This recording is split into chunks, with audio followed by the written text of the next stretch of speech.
Standing in my childhood living room on Christmas morning, watching blood trickle down my sister Madison's forehead, while my entire family stared at me in absolute horror, I knew my life had just changed forever. The heavy crystal snow globe I'd bought for my grandmother lay shattered on the hardwood floor, its fake snow mixing with real blood. My mother's screams of, "You're a monster!" still echoed off the walls while my father fumbled for his phone to call the police.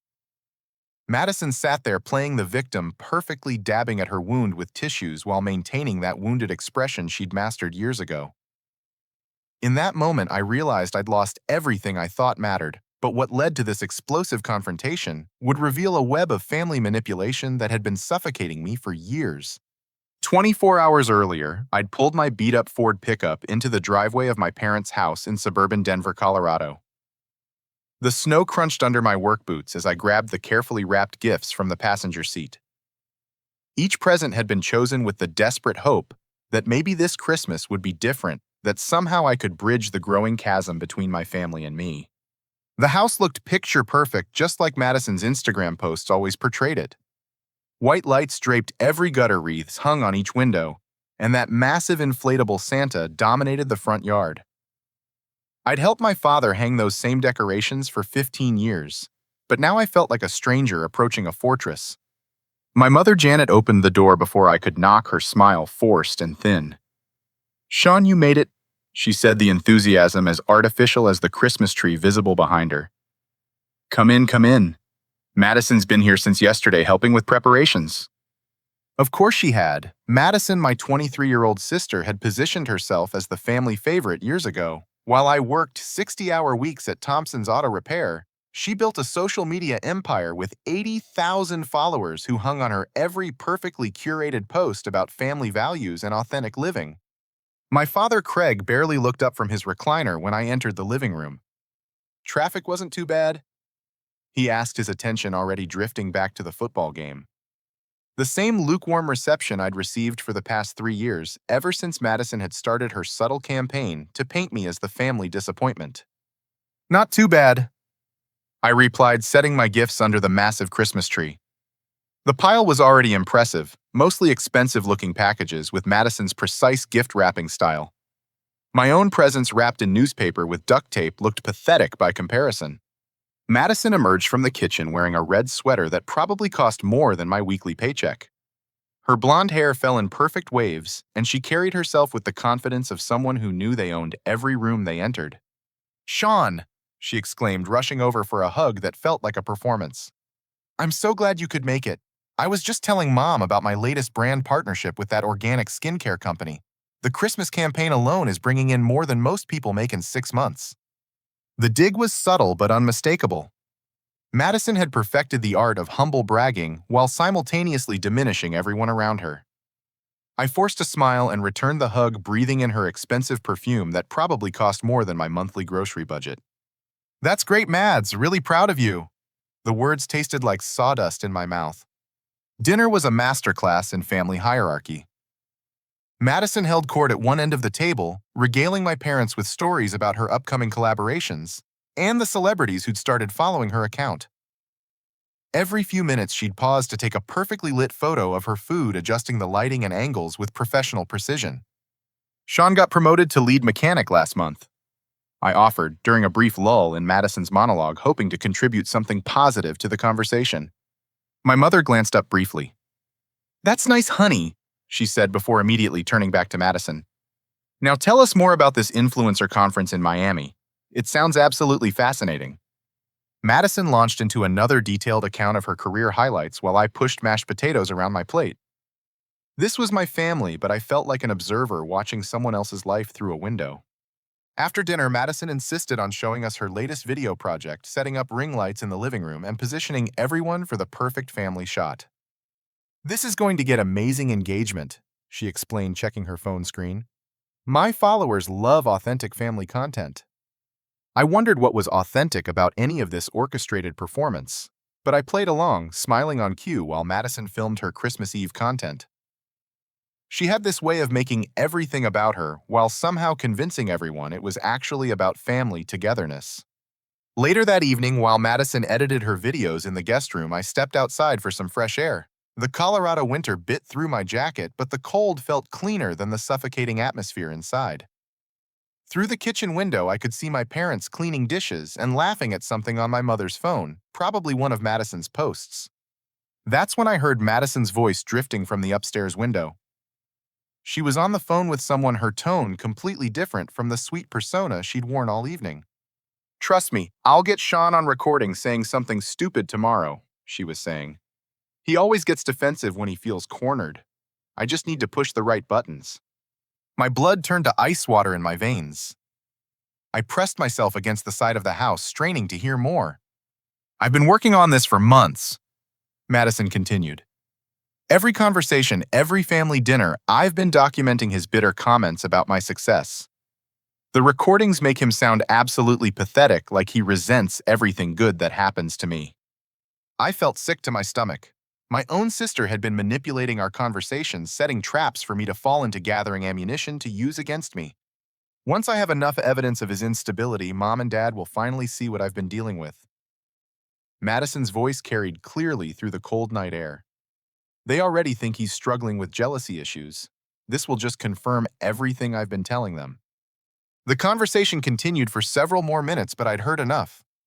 Madison wasn't just the golden child. She was an active architect of my family exile. Every cutting remark disguised as concern, every redirected conversation, every dismissive glance from my parents had been carefully orchestrated by my sister's manipulation. I slipped back inside through the front door, my mind reeling from what I'd discovered. Madison appeared at the top of the stairs moments later, her phone tucked away and that perfect smile back in place. "Getting some fresh air?" she asked innocently. "The house does get stuffy with all this holiday cooking." "Yeah, just needed to clear my head." I managed to reply, studying her face for any sign that she knew I'd overheard her conversation. "Well, you should get some rest," she said, descending the stairs with graceful steps. "Tomorrow's going to be a big day. I have so many surprises planned for Christmas morning." The way she said surprises sent a chill down my spine that had nothing to do with the Colorado winter. As I climbed the stairs to my old bedroom, I realized that tomorrow's Christmas celebration wasn't going to be about family togetherness at all. It was going to be Madison's carefully planned stage for whatever trap she'd been setting for months. Lying in my childhood bed, staring at the ceiling where my old glow-in-the-dark stars still faintly glowed, I tried to process the depth of my sister's deception. She hadn't just been building her own success. She'd been systematically destroying my relationship with our parents, one recorded conversation at a time. The worst part was how effective it had been. I'd started to believe their coldness toward me was natural, that maybe I really was the problem. Madison had gaslighted not just me, but our entire family, positioning herself as the victim of my alleged resentment, while secretly orchestrating every moment of tension. As Christmas Eve turned into Christmas morning, I lay awake knowing that whatever Madison had planned for today would probably be the final nail in the coffin of my family relationships. But at least now I understood what I was walking into, even if I had no idea how to fight back against someone who'd turned manipulation into an art form.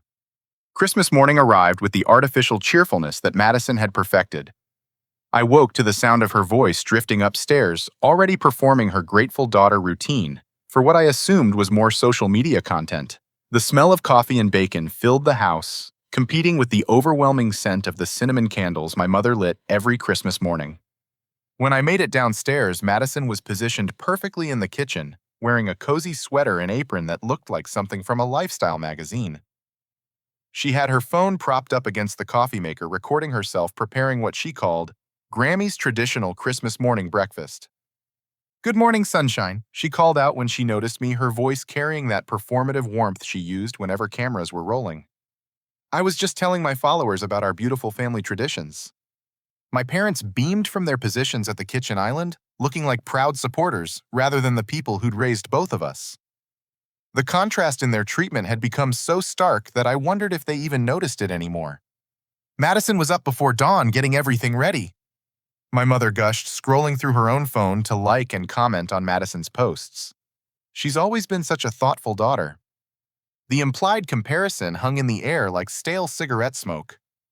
I grabbed a cup of coffee and tried to blend into the background, but Madison wasn't about to let that happen. Sean, come join us in this shot, she insisted, gesturing to the space beside her. My followers love seeing the whole family together. It's so authentic. Authentic. That word had lost all meaning in this house. I reluctantly moved into frame, knowing that refusing would just give Madison more ammunition about my antisocial behavior. As Madison filmed her morning routine, our grandmother Rose arrived with her traditional offering of homemade snickerdoodle cookies and small wrapped gifts. At 81, Grandma Rose moved slowly but with dignity, her silver hair perfectly styled despite the early hour. There's my beautiful granddaughter, Rose said, embracing Madison warmly. Madison immediately shifted into her devoted granddaughter persona, helping Rose with her coat and fussing over her with exaggerated care.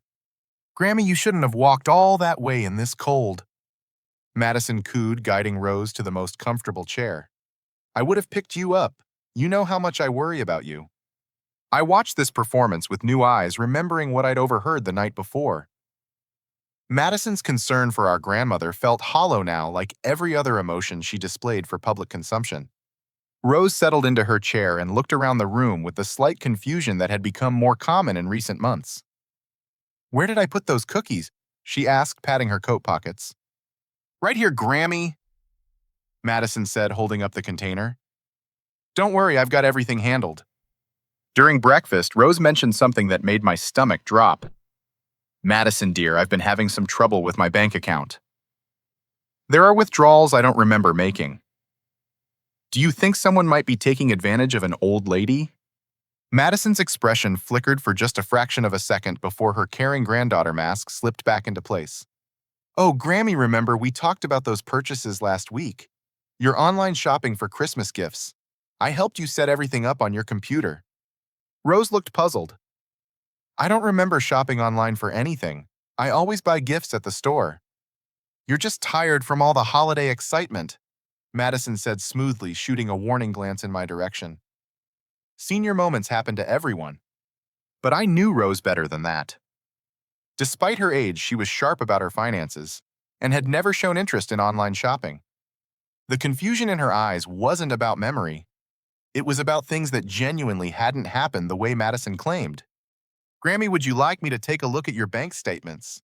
I offered, setting down my coffee cup. Sometimes banks make mistakes with automatic payments. Madison jumped in before Rose could respond. That's sweet of you to offer, Sean, but I'm already handling Grammy's finances. We don't want to confuse things with too many people involved. The way she said it made me sound irresponsible, like I couldn't be trusted with something as important as our grandmother's money. My parents nodded approvingly, clearly believing Madison had everything under control. I just want to make sure Grammy's protected, I said, trying to keep my voice level. Of course you do, Madison replied with that condescending tone that made my skin crawl. We all want what's best for Grammy. That's why I've taken on the responsibility of helping her with these complex financial matters. Rose looked between us with growing uncertainty, clearly sensing the tension, but unable to pinpoint its source. I'm sure it's fine, she said quietly, though she didn't sound convinced. As the morning progressed and gift opening began, Madison orchestrated every moment with the precision of a film director. She positioned everyone for optimal lighting-adjusted angles for her ring light setup and maintained constant commentary for her live streaming audience. This is what Christmas is really about, she told her phone camera while helping Rose open a present.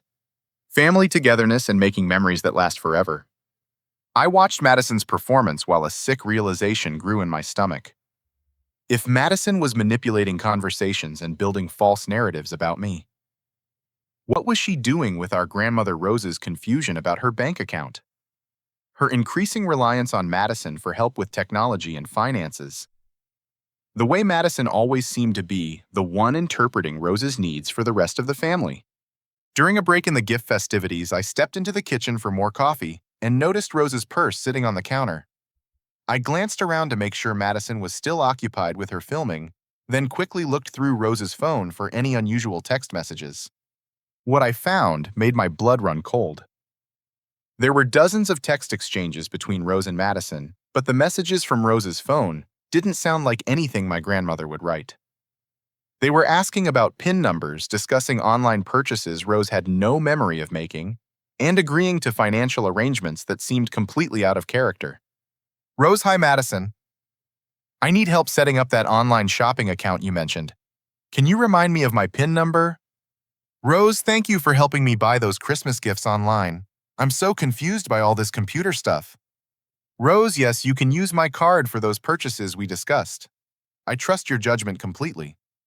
The messages were dated over the past 6 months, documenting a pattern of financial requests and authorizations that Rose clearly had no memory of agreeing to.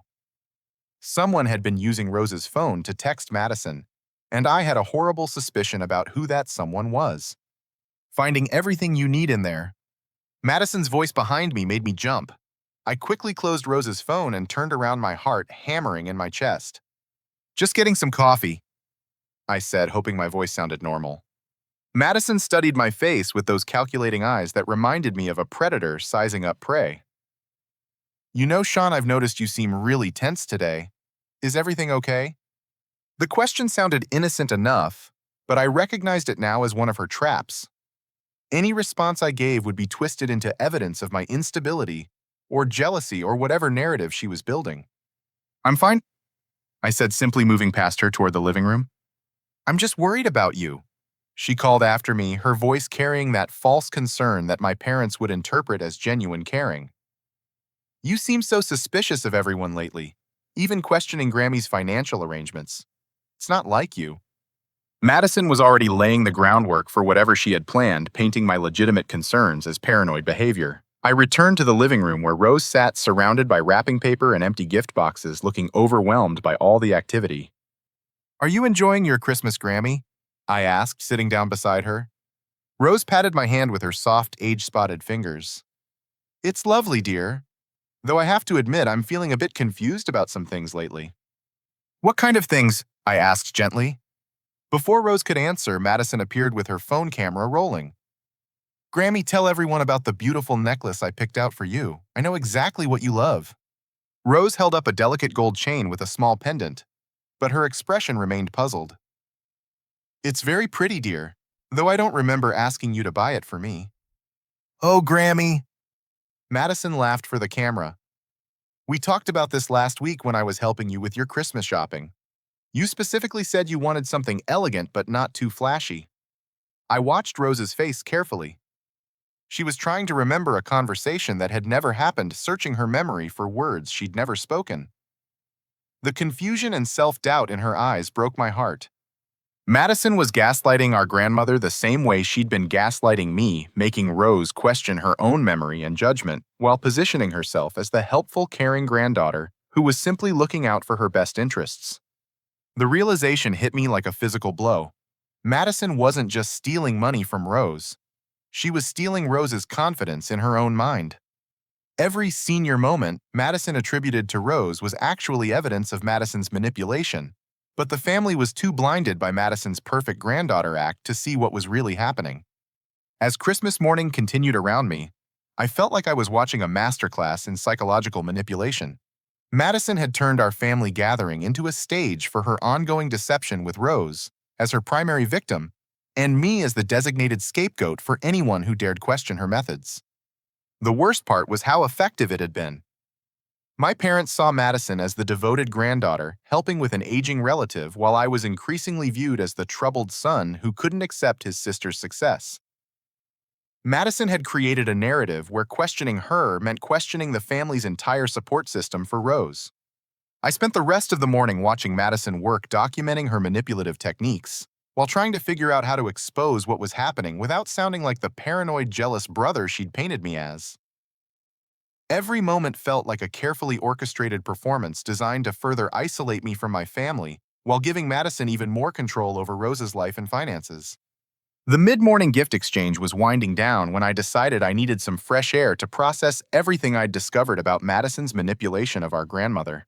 The Colorado December air bit through my flannel shirt, but the cold helped clear the fog of disbelief that had been clouding my thoughts since Christmas Eve. I was standing on the back patio watching the snow fall on our old swing set when voices drifted through the kitchen window. My parents and Madison were having what they clearly thought was a private conversation, but the old house had always been terrible for keeping secrets. The meeting with Harrison went better than expected, my father was saying in hushed tones. He thinks we have enough documentation to move forward with the competency evaluation. Harrison. I knew that name. Richard Harrison was the family attorney who'd helped my parents set up their wills years ago. What were they discussing that involved competency evaluations? Madison's been so thorough with her record keeping, my mother added. All those recordings and incident reports really paint a clear picture of Sean's deteriorating state. My stomach dropped into my boots. Recordings. Incident reports. They were talking about me like I was some kind of case study in mental illness. Madison's voice came next, and it carried none of the sweet warmth she used for her public persona. This was the calculating tone I'd heard during her phone conversation the night before. The behavioral documentation goes back 8 months, she said matter-of-factly. Every paranoid accusation, every outburst about my success, every time he's questioned family decisions. It's all been carefully documented with dates, times, and context. I still can't believe it's come to this, my mother said, and I could hear the genuine sadness in her voice. He used to be such a sweet boy. Mental illness can manifest gradually, Madison replied with the confidence of someone who'd done her research. The important thing is that we're protecting Grammy Rose before Sean's condition deteriorates further. Protecting Grammy Rose, from me. Harrison thinks the inheritance restructuring should be straightforward once we establish Sean's mental incompetency. My father continued. With the documented pattern of paranoid behavior and potential violence toward family members, the court should approve removing him from Rose's will entirely. The pieces of Madison's master plan suddenly clicked into place with horrifying clarity. She hadn't just been stealing money from Rose. She'd been building a legal case to have me declared mentally incompetent. All those conversations she'd recorded, all those situations where she'd pushed my buttons until I reacted with frustration, all her subtle comments about my jealousy and instability, it had all been evidence gathering for this moment. What about today? My mother asked. Are you sure this is the right time? Christmas morning is perfect, Madison said. Sean's already on edge because of the family gathering and Grammy's attention toward me. If he has another outburst today, especially in front of Grammy, it'll be the final piece we need. Another outburst. They were expecting me to lose control, which meant Madison had something planned to provoke exactly that reaction. Harrison said the psychological evaluation could be expedited if there's an incident involving potential harm to an elderly family member. Madison continued. One more documented episode and we can have Sean involuntarily committed for observation. Involuntarily committed. The words hit me like ice water in my veins. Madison wasn't just trying to turn my family against me. She was planning to have me locked up in a psychiatric facility. I hate that it's come to this. My father said, his voice heavy with what sounded like genuine regret. But if Sean's becoming a danger to his grandmother, you're doing the right thing, Madison assured him. Grammy's safety has to come first. Sean's obsession with our family finances and his increasingly erratic behavior around her is only going to get worse. I pressed myself against the side of the house, my mind racing. Madison had convinced my parents that my legitimate concerns about Rose's financial situation were symptoms of mental illness.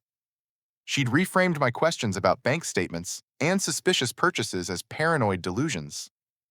Every attempt I'd made to protect Rose had been twisted into evidence that I was the threat. The facility Harrison recommended specializes in these types of cases, Madison was saying. They'll keep Sean for evaluation while we work with the courts to establish guardianship protections for Grammy. How long would he be there? My mother asked.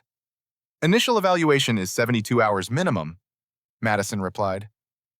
But with the documented pattern of behavior, Harrison thinks we can extend it indefinitely until he's deemed stable enough for supervised release. Supervised release. Like I was some kind of dangerous criminal instead of a grandson trying to protect his grandmother from financial abuse. And you're certain about the money situation? My father asked. Madison's response was masterful in its calculated deception. I've shown you Grammy's bank statements. The withdrawals she's questioning are all legitimate purchases she asked me to help her make online. She's just getting confused about what she's bought. It's actually another sign of her increasing vulnerability to Sean's manipulation. The audacity of it took my breath away. Madison had turned Rose's confusion about unauthorized transactions into evidence that Rose was becoming incompetent, while simultaneously using that alleged incompetency to justify why Rose couldn't be trusted to remember her own financial decisions. Sean's been planting ideas in her head about stolen money and financial abuse, Madison continued. It's classic paranoid projection. He's creating problems so he can position himself as the solution. I wanted to burst through that kitchen door and confront them with everything I'd discovered, but I realized that's exactly what Madison was counting on. Any emotional reaction from me would be interpreted as proof of my instability. She'd created a perfect trap where defending myself would only validate her accusations. "What's the timeline for today?" my mother asked. "I've been documenting everything since he arrived," Madison said. The way he questioned Grammy's bank account this morning, his suspicious behavior around her purse, the paranoid looks he's been giving me all morning. Harrison needs one clear incident of aggressive or threatening behavior toward a family member. One clear incident. Madison was going to manufacture a confrontation that would give my parents the justification they needed to have me committed. She'd been setting the stage all morning, creating situations that made me look suspicious and unstable while positioning herself as the concerned family member trying to protect everyone else. "I should probably go check on Sean," my father said. "Make sure he's not bothering Rose with more questions about her finances." "Give me a few more minutes," Madison replied. "I want to make sure everything is properly documented when it happens." Documented. She was planning to film whatever confrontation she engineered, creating video evidence for the court proceedings that would follow. I crept away from this kitchen window and around to the front of the house, my mind reeling from what I'd overheard. Madison hadn't just been manipulating family dynamics for social media content. She'd been orchestrating a comprehensive legal strategy to remove me from the family entirely. The plan was diabolically clever. By positioning herself as Rose's primary caregiver and financial helper, Madison had gained access to Rose's accounts and personal information. She'd used that access to make unauthorized purchases while simultaneously documenting Rose's confusion about those same purchases as evidence of cognitive decline. Then she'd painted my legitimate concerns about Rose's finances as symptoms of paranoid delusion, turning my attempts to protect Rose into evidence that I was the actual threat. Every recorded conversation, every documented outburst, every moment of frustration she'd provoked had been carefully cataloged as proof of my deteriorating mental state. The inheritance restructuring was just the financial bonus. The real goal was complete control over Rose's care and resources, with me permanently removed as any kind of obstacle to her plans. As I stood in the falling snow, I realized that Christmas morning was going to be the culmination of months of careful manipulation. Madison had orchestrated everything perfectly, from the family gathering that would provide witnesses to her careful documentation of my concerning behavior throughout the morning. All she needed now was one dramatic incident to seal my fate, and I had no doubt she'd already planned exactly how to provoke that incident while maintaining her innocent victim persona. The most terrifying part was how completely my parents believed in Madison's version of reality. They genuinely thought they were protecting Rose from a mentally unstable family member. They had no idea they were enabling the very person who was actually harming her. I walked back toward the house, knowing I was walking into Madison's carefully laid trap, but unable to see any way out that wouldn't play directly into her hands. Every option I could think of would be interpreted through the lens of mental instability she'd already established. The game was rigged, the outcome predetermined, and Christmas morning was about to become the day my sister destroyed my life while convincing everyone she was saving the family. Back inside the house, the Christmas celebration continued with its artificial warmth, but I couldn't shake the feeling that I was watching the final act of a play where I was the only one who didn't know how it was supposed to end. Madison had returned to her performance mode, flitting between the kitchen and living room with practiced grace, while my parents maintained their proud parent expressions. Rose sat in her favorite armchair, looking smaller somehow than when she'd arrived that morning. The confusion I'd seen in her eyes earlier had deepened, and she kept touching her temple like she had a headache. "Grammy, can I get you anything?" I asked, settling into the chair beside her. "Some water aspirin." "That would be lovely, dear," she said softly. "I'm feeling a bit foggy today." Maybe it's all the excitement. Madison appeared instantly as if she'd been monitoring our conversation from across the room. Oh, Grammy, let me get that for you. I was just preparing your special Christmas coffee anyway. She disappeared into the kitchen, and I watched through the doorway as she moved with purposeful efficiency around the coffee maker. Madison measured coffee grounds, added cream, and then reached for something behind the coffee machine that caught my attention. While Rose and my parents chatted about the weather, I excused myself and wandered toward the kitchen, pretending to need a glass of water. Madison was bent over the counter, her back blocking her work area, but I could see her hands moving over what looked like a small packet of something white. Just making Grammy's coffee extra special for Christmas, Madison said without turning around, somehow sensing my presence. She loves it when I add that extra touch of sweetness. Extra sweetness. I moved closer, trying to see what she was adding to the coffee, but Madison shifted to block my view entirely. Sean, could you grab the cream from the fridge? She asked, her tone casual but carrying an undertone I couldn't quite identify. When I opened the refrigerator, I used the door as cover to observe Madison's reflection in the microwave glass. She was definitely adding something to Rose's coffee that wasn't sugar or cream, something from a small packet that she quickly tucked away behind the coffee maker. Thanks, she said when I handed her the cream, already moving to serve Rose her coffee with a bright smile. I waited until Madison had delivered the coffee and settled back into her filming routine before investigating the area behind the coffee maker. Hidden between the machine and the wall, I found a small white packet that definitely didn't belong to anyone in the house. The label made my blood run cold. Lorazepam, a prescription medication that wasn't prescribed to anyone in our family. I quickly looked up the drug on my phone, and the search results confirmed my worst fears. It was a sedative used to treat anxiety, but in elderly patients it could cause confusion, memory problems, and increased compliance. Madison was drugging our grandmother. I pocketed the packet as evidence and returned to the living room where Rose was sipping her coffee while Madison filmed another segment about Christmas traditions. Within 20 minutes, the change in Rose was noticeable. Her responses became more sluggish, her confusion more pronounced, and that sharp intelligence that had always characterized her seemed to fade behind a hazy compliance. Grammy, you mentioned earlier that you wanted to update your will after the holidays. Madison said to her camera while speaking to Rose. Tell everyone about how grateful you are for family members who really take care of you. Rose nodded slowly, her words slightly slurred. Madison has been such a help with everything. I don't know what I'd do without her managing all those complicated financial matters. I watched in horror as Madison guided Rose through statements that would later be used as evidence of Rose's voluntary delegation of financial authority. The drugged compliance made Rose agreeable to suggestions she would never accept while fully alert. And you feel safe knowing that responsible family members are looking out for your best interests, Madison prompted. Oh, yes. Rose agreed, her head bobbing.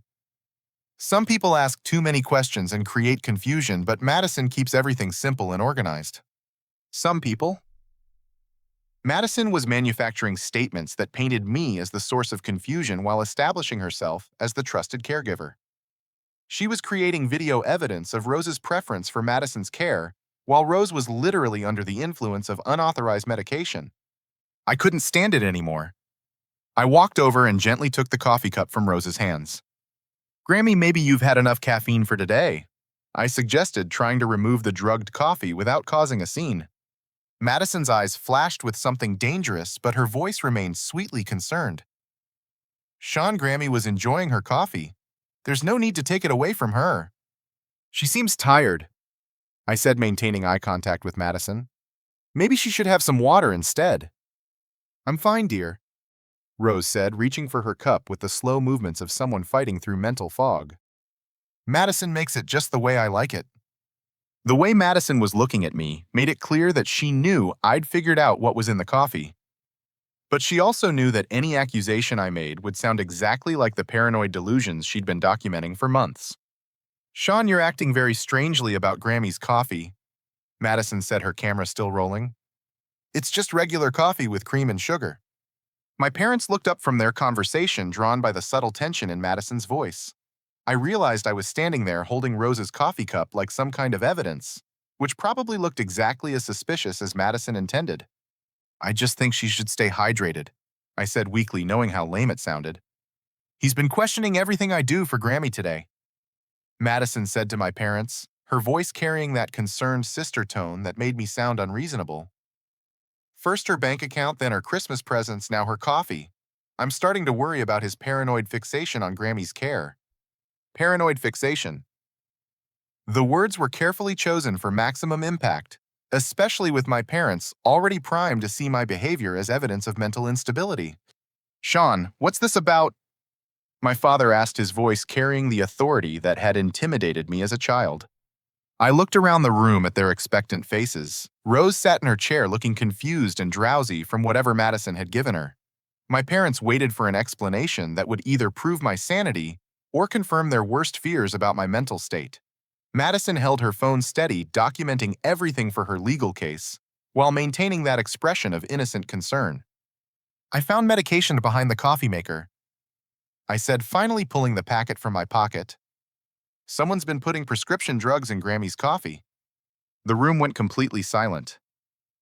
Madison's face showed just the right amount of shock and hurt, like someone who'd been falsely accused of something terrible. Sean, what are you talking about? My mother asked, her voice trembling. This, I said, holding up the packet. Lorazepam. It's a sedative that causes confusion and memory problems in elderly patients. That's why Grammy's been so foggy and agreeable lately. Madison's response was perfectly calculated. She looked genuinely bewildered, hurt by the accusation, but concerned about my mental state. Sean, I have no idea where that came from, she said, her voice breaking slightly. Are you seriously accusing me of drugging our grandmother? Where else would it come from? I demanded, hearing my own voice rising with frustration. You're the only one who's been making her coffee, and she only gets confused after she drinks it. My father stepped forward, his expression dark with anger. Sean, these are serious accusations you're making against your sister. Look at Grammy, I said desperately. Look at how different she is when Madison gives her that coffee. This isn't normal aging, this is chemical sedation. Madison started crying real tears that made her look like a victim of cruel accusations. I can't believe my own brother thinks I would hurt Grammy. I've dedicated months to taking care of her because everyone else was too busy. The emphasis on everyone else was another calculated dig, reminding my parents of their belief that I'd been selfish and uninvolved in Rose's care. Madison, sweetheart, we know you would never hurt Grammy, my mother said, moving to comfort her while shooting accusatory looks in my direction. Sean, where did you really get that medication? My father asked, his tone suggesting he already believed he knew the answer. The question hit me like a slap in the face. He wasn't asking where the medication came from. He was asking if I'd planted it myself to frame Madison. You think I put it there? I asked incredulously. Madison looked up from her tears with an expression of dawning realization that was worthy of an Academy Award. Oh my God, she whispered. Sean, have you been putting things in Grammy's coffee? Is that why you've been so paranoid about her confusion, because you've been causing it?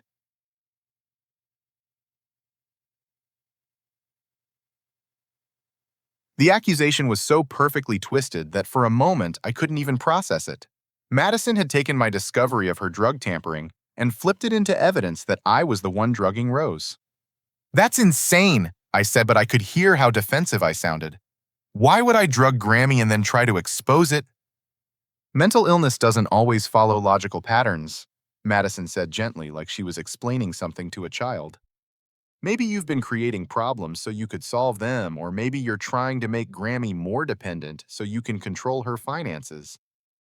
Every word she spoke was designed to plant seeds of doubt about my motives, while positioning herself as the victim of both my accusations and my alleged manipulation of Rose. Sean, my mother said carefully, have you been having thoughts about hurting Grammy or controlling her money? The question broke something inside me. My own mother was asking if I was planning to abuse my grandmother based on nothing but Madison's masterful manipulation of the evidence. I've been trying to protect her, I said, my voice cracking with emotion. Madison's been stealing from her bank account, recording private conversations, drugging her coffee, and planning to have me committed so she can control Grammy's inheritance. As soon as the words left my mouth, I realized how they sounded. Conspiracy theories. Paranoid delusions. Exactly the kind of claims that someone with mental illness might make about family members. Madison looked at my parents with an expression of heartbroken concern. "This is worse than I thought," she said softly. "Sean really believes these things are true." And that's when I understood the true brilliance of Madison's plan. She hadn't just been gathering evidence to frame me. She'd been creating a reality where the truth itself would sound like insanity. The tension in the living room had reached a breaking point, but Madison wasn't finished with her performance. She wiped away her tears with the practiced precision of someone who understood exactly how to maximize their emotional impact, then picked up her phone with trembling hands. "I'm so sorry, everyone," she said to her camera, her voice shaking with what appeared to be genuine distress. "We're having a family crisis right now that I need to share with you because it's important to talk about mental health awareness." My blood turned to ice as I realized what she was doing. Madison wasn't just documenting our confrontation for legal evidence. She was broadcasting it live to thousands of her followers. "My brother is having what I think might be a psychological episode." She continued, angling the camera to capture the room while maintaining that concerned, caring expression. "He's making accusations about our family that are really scary and concerning." I looked at her phone screen and saw the live viewer count climbing rapidly. 8,000 people.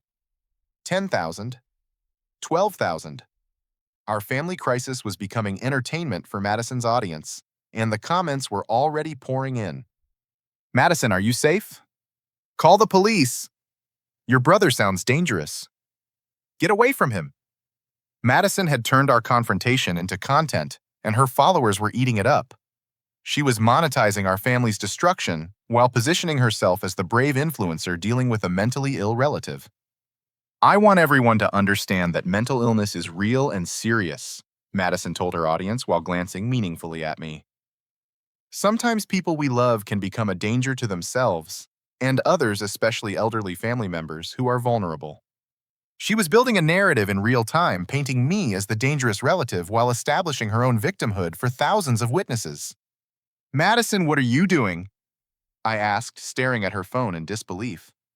"I'm being transparent with my community about what we're going through," she replied, her voice carrying that self-righteous tone I'd come to despise. "Mental health awareness saves lives." "You're exploiting our family for content," I said, my voice rising with anger. The viewer count kept climbing. 15,000 people were watching my family implode while Madison narrated our tragedy like a true crime podcast. "See how defensive he's getting," Madison said to her camera. "This is what families dealing with mental illness go through. It's heartbreaking when someone you love becomes hostile and paranoid." The comments section exploded with support for Madison and condemnation for me. Strangers were making judgments about my mental state based on 30 seconds of Madison's carefully crafted narrative. "Turn off the camera," I demanded. "I won't be silenced about mental health," Madison replied, clutching her phone like a shield. "Too many families suffer in silence because they're ashamed of what they're going through." My parents watched this exchange with growing alarm, but not about Madison's exploitation of our private crisis. They were concerned about my reaction to her mental health advocacy. "Sean, calm down," my father said. "Madison's just trying to help other families who might be dealing with similar situations." Similar situations. They actually believed Madison was performing a public service by broadcasting my alleged mental breakdown. 20,000 viewers, I said, staring at the screen. 20,000 people are watching you destroy our family for entertainment. "This isn't entertainment," Madison said, tears welling up in her eyes again. "This is education. People need to see what mental illness looks like so they can get help for their own family members." The manipulation was breathtaking in its audacity. Madison had taken my legitimate concerns about her exploitation of our grandmother and flipped them into evidence of my paranoid delusions while simultaneously turning the entire confrontation into viral content. "Madison, please," Rose said from her chair, her voice slurred from whatever medication Madison had given her. "Maybe we should keep this private." "Grammy, you're not safe right now," Madison replied gently, turning the camera toward Rose. "Sean has been making threats about your finances and accusing family members of terrible things." I watched in horror as Madison directed her audience's attention to our drugged grandmother, turning Rose's medicated confusion into evidence of my alleged threats. "Look how scared she is," Madison whispered to her camera.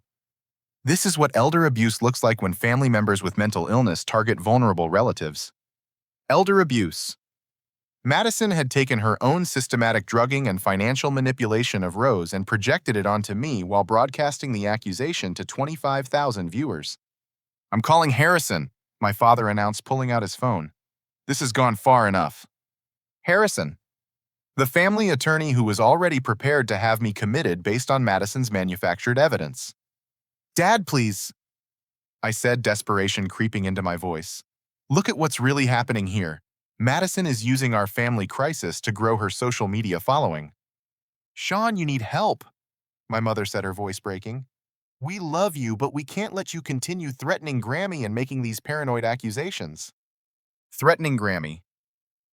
When had I threatened anyone? Madison's version of reality was becoming the official family narrative while thousands of strangers validated her victim status in real time. "I wasn't threatening Grammy," I said, looking around the room at faces that no longer held any trust or recognition. "I was trying to protect her." "From what?" Madison asked, her camera capturing every word. "From the people who love her most. From the family members who take care of her every day." The comments section had become a mob calling for my arrest, my commitment, my removal from the house.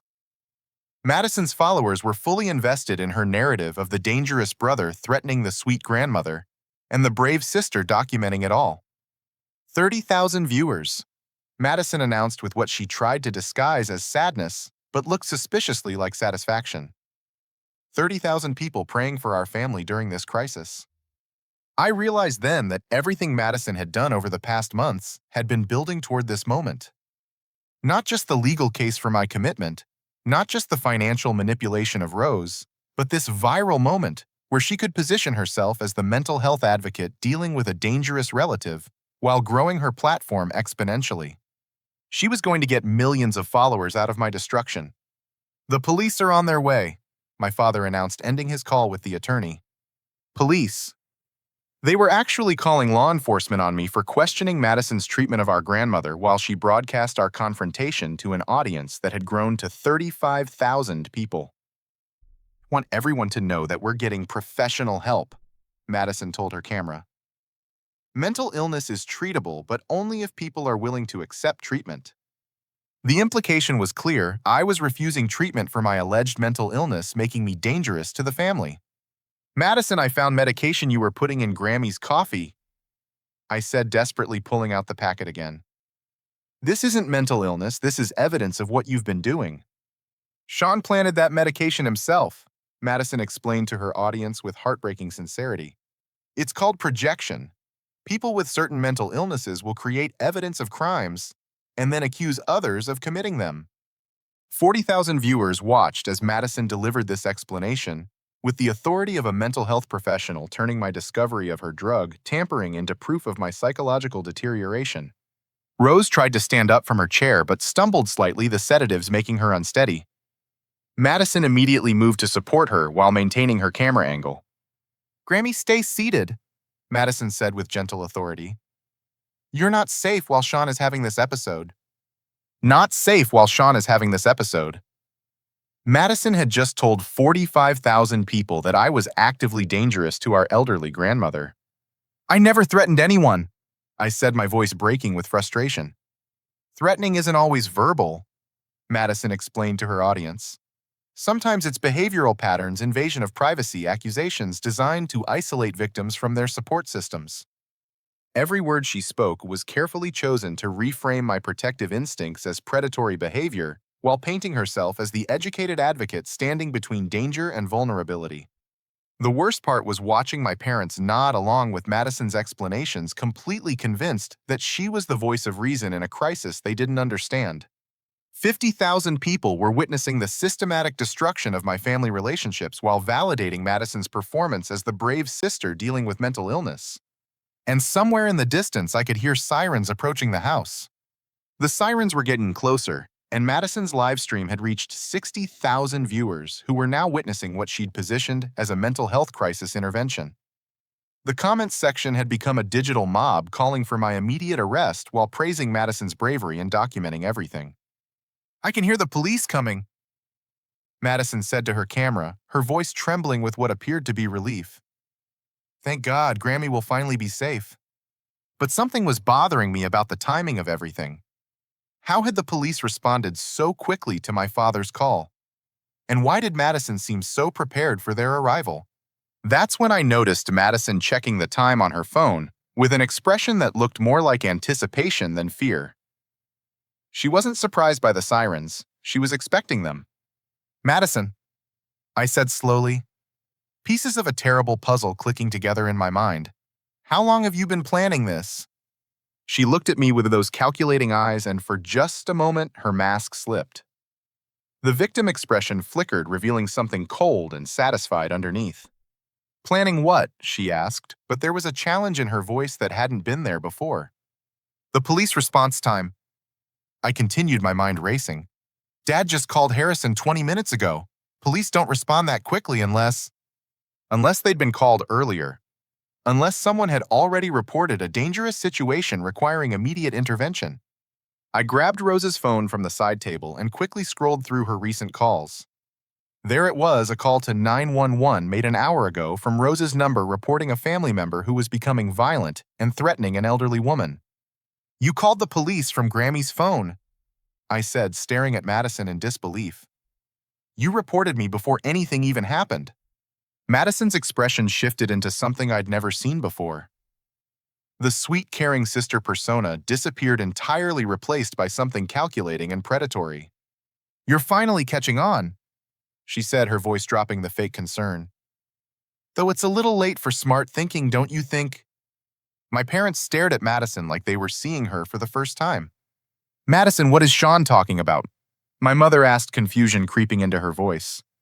"I'm talking about premeditation, I said, looking around the room. Madison didn't just document my alleged mental breakdown. She orchestrated it. The police call the live stream, the medication, and Grammy's coffee, even this Christmas gathering. It was all planned." Madison laughed, and the sound was nothing like the warm, caring daughter my parents thought they knew. "You really think you figured it all out?" she asked, still holding her phone up to capture everything. Let me fill in the gaps for my audience. 65,000 people were watching as Madison dropped her mask completely. "I've been building a case against Sean for 8 months, she announced to her viewers, documenting his jealousy, his paranoid accusations, his threatening behavior toward our elderly grandmother. She was confessing to her premeditation while framing it as protective behavior. But the beauty of today is that Sean played right into my hands," Madison continued. "I knew exactly how he'd react when he found that medication because I put it where he'd find it." "You planted the medication?" my father asked, his voice hollow with shock. "Of course I planted it," Madison said, her tone matter-of-fact. "Sean's been so predictable. Get him suspicious about Grammy's finances, let him discover something that looks like evidence, then watch him make wild accusations that make him sound completely insane." My mother's face had gone pale. "Madison, what are you saying?" "I'm saying I've been documenting Sean's deteriorating mental state because someone had to protect this family," Madison replied. "And now I have 70,000 witnesses to his final breakdown." The viewer count was still climbing as Madison's confession was broadcast live to an audience that was eating up every dramatic moment. "But there's one more surprise," Madison said, checking her phone again. "The police aren't just coming to deal with Sean's mental health crisis. They're coming to transport him to Riverside Behavioral Health for immediate psychiatric evaluation." Riverside Behavioral Health. The private facility my father had mentioned during their kitchen conversation. "I've already signed the paperwork for involuntary commitment," Madison continued, pulling folded documents from her purse. "Based on months of documented paranoid behavior and today's violent threats toward an elderly family member." "I never made violent threats," I said, but even as I spoke, I realized it didn't matter. Madison had created a paper trail that told whatever story she needed it to tell. "Threatening to poison Grammy's coffee counts as a violent threat," Madison explained to her audience. especially when combined with months of documented financial paranoia and family isolation behaviors. She'd taken every protective action I'd tried to take and twisted it into evidence of dangerous mental illness. The best part, Madison said, her voice taking on a tone of genuine satisfaction, is that once Sean is committed, I'll have complete medical power of attorney for Grammy. All those confusing financial questions will finally be resolved. Medical power of attorney. Madison had been planning to gain legal control over Rose's care and finances by having me removed as her grandson and potential guardian. You've been drugging Grammy to make her compliant, I said, everything finally becoming clear. The unauthorized bank withdrawals, the memory problems, the confusion about purchases she never made. You've been stealing from her while making her too sedated to resist. Grammy has early-stage dementia, Madison said smoothly. The medication I've been giving her is prescribed by her doctor to help with anxiety and confusion. But I knew there was no prescription. Madison was lying about Rose's mental state to justify the chemical sedation that made her theft possible. Show them the prescription, I demanded. Madison's eyes flickered with something dangerous. The prescription information is private medical data. Sean's demand to see it is another example of his inappropriate invasion of Grammy's privacy. She was reframing my request for evidence as further proof of my alleged boundary violations. 80,000 viewers, Madison announced, glancing at her phone. 80,000 people witnessing how mental illness can destroy a family if it's not properly treated. The sirens were getting closer, and I realized that in a few minutes I would be taken away to a psychiatric facility based on Madison's manufactured evidence, while she gained complete control over Rose's life and finances. Madison? Rose said softly from her chair, her voice cutting through the chaos with surprising clarity. What did you put in my coffee, dear? For the first time since Christmas morning began, Rose sounded lucid and alert. Whatever medication Madison had given her was starting to wear off. Grammy, you're just confused, Madison said quickly, moving toward her. Remember we talked about your new anxiety medication? I don't take anxiety medication, Rose said firmly, her eyes focusing on Madison with growing awareness. And I don't remember authorizing any online purchases. Madison's confident expression flickered as Rose became more coherent in front of 85,000 live viewers. Grammy, you're having one of your episodes, Madison said, but there was desperation creeping into her voice now. I'm not having an episode, Rose said, standing up with more steadiness than she'd shown all morning. I'm remembering that you've been putting something in my coffee that makes me feel foggy and confused. The live stream audience was witnessing Rose's testimony in real time, and the comments section was starting to shift as viewers realized they might be watching something other than what Madison had claimed. Sean has been filling your head with paranoid ideas, Madison said, but her control over the narrative was slipping. Sean hasn't filled my head with anything, Rose replied, her voice gaining strength. But you've been filling my coffee with something that makes it hard to think clearly. Madison looked at her phone and saw that her viewer count was approaching 90,000, but the comments were no longer universally supportive. People were starting to question her version of events as they watched Rose's coherent testimony. The police sirens were now right outside the house, and I could hear car doors slamming in the driveway. Madison had one last card to play, and I watched her make the decision to use it. Everyone needs to see what Sean is capable of when he's cornered, she announced to her camera, then deliberately moved between me and the front door. She was positioning herself so that when the police entered, it would look like I was threatening her while she tried to protect Rose. But Madison had made one crucial mistake. She'd been so focused on her live stream performance that she'd forgotten about the evidence she'd planted earlier. 95,000 people just watched you confess to drugging Grammy, forging medical prescriptions, and filing false police reports, I said, pointing at her phone. Madison's face went white as she realized what had just happened. Her own live stream had captured her confession to the very crimes she'd been trying to pin on me. Turn off the camera, she whispered. But it was too late. 100,000 people had witnessed her mask slip completely, and the evidence of her manipulation was now permanently archived on social media. The front door burst open as police officers entered the house. But instead of the carefully orchestrated arrest scene Madison had planned, they walked into a room where her own confession was being broadcast live to a massive audience. Everything Madison had worked for over the past 8 months was about to collapse in the most public way possible. The police officers who entered our living room were clearly expecting a standard mental health crisis intervention. They'd been briefed about a dangerous family member threatening an elderly woman, and they approached with the careful authority of professionals dealing with a volatile situation.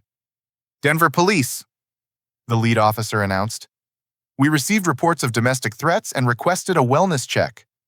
But what they found was completely different from what Madison's carefully planned narrative had led them to expect. Instead of a dangerous man threatening a helpless grandmother, they discovered a scene where Madison's own confession was still broadcasting live to over 100,000 viewers. Madison frantically tried to end her live stream, but the damage was already done. Her phone had captured everything: her admission to planting evidence, her confession about drugging Rose, her boasts about manipulating the legal system, and her gloating about gaining control over Rose's finances. "Officers, I'm the one who called," Madison said, trying to regain control of the situation. "My brother has been making threats against our grandmother and showing signs of severe mental illness." But the lead officer was looking at Rose, who stood beside her chair with remarkable clarity, considering her earlier sedated condition. "Ma'am, are you the elderly woman who was allegedly threatened?"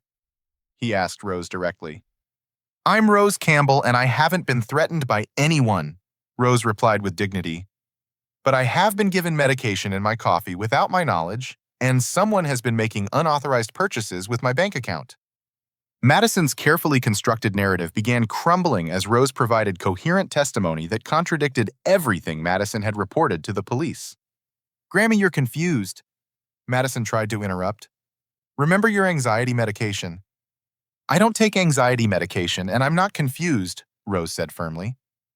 "Madison has been putting something in my coffee that makes me drowsy and compliant, and she's been using my phone to authorize financial transactions I never agreed to." Officer Martinez, the lead responder, looked between Madison and me with growing understanding that this situation was nothing like what had been reported. "Sir," he said to me, "can you explain what's been happening here?" But before I could respond, Madison's phone buzzed with an incoming call that changed everything. The caller ID showed Riverside Behavioral Health, and Madison answered it automatically. "Madison Campbell, the voice on the other end was loud enough for everyone to hear. "We're calling to confirm the pickup time for the involuntary commitment you scheduled. Our transport team is waiting outside." Madison's face went completely white as she realized what had just happened. The psychiatric facility was calling to coordinate my forced hospitalization while police officers stood in our living room listening to every word. "There's been a mistake," Madison said quickly into the phone. "We need to cancel that arrangement." "Ma'am, you signed paperwork 3 hours ago requesting emergency transport for a dangerous family member," the facility representative replied. "Our team is already here for the pickup." 3 hours ago. Madison had scheduled my involuntary commitment before our Christmas morning confrontation had even begun. The entire day had been a carefully orchestrated setup designed to culminate in my forced hospitalization. Officer Martinez looked at Madison with a completely different expression now. "Ma'am, did you file a false police report to facilitate an involuntary psychiatric commitment?" "No, Madison started, but her live stream was still running, and 120,000 people had already heard the facility's confirmation that she'd prearranged my commitment. My father said, his voice hollow with shock. "You planned this whole thing?" The evidence was overwhelming. Madison's live stream had captured her confession. The psychiatric facility had confirmed her premeditation, and Rose was providing lucid testimony about being drugged and financially exploited. "I was protecting the family," Madison said desperately. "Sean was becoming dangerous and someone had to take action." But Officer Martinez was already pulling out his handcuffs. "Ma'am, you're under arrest for filing a false police report, elder abuse, and conspiracy to commit involuntary imprisonment." Madison's perfect world collapsed in real time, while her social media audience watched every moment. The comments section had turned completely against her as viewers realized they'd witnessed a criminal conspiracy rather than mental health advocacy. "Wait!" Madison screamed as the handcuffs clicked around her wrists. "You don't understand. Check his phone. Check his search history. He's been planning to hurt Grammy." But her desperation only made things worse.